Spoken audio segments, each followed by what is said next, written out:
you have seen my previous sink and float videos, today I'm also gonna do sink and float. So, as I promised you, that's gonna be interesting and you would be happy with that experiment.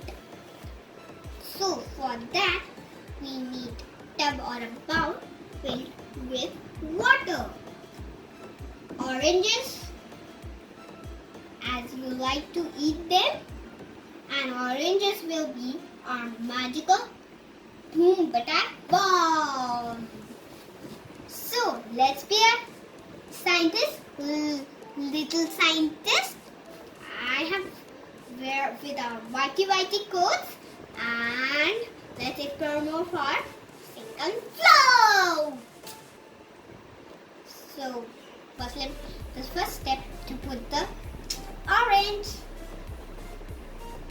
was turning the back and the second orange the back. It's again floating on the surface of the water. It's not sinking. What you must be thinking, what's magic about this?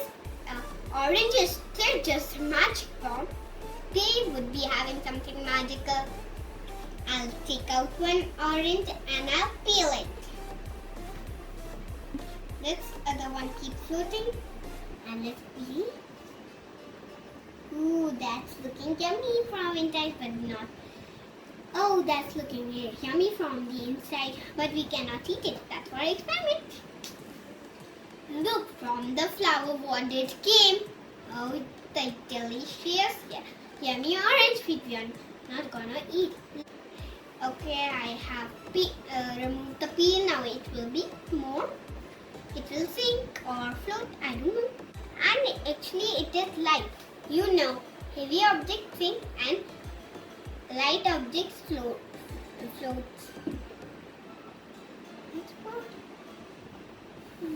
What happened to my orange? Why it's floating? Why it's not sinking?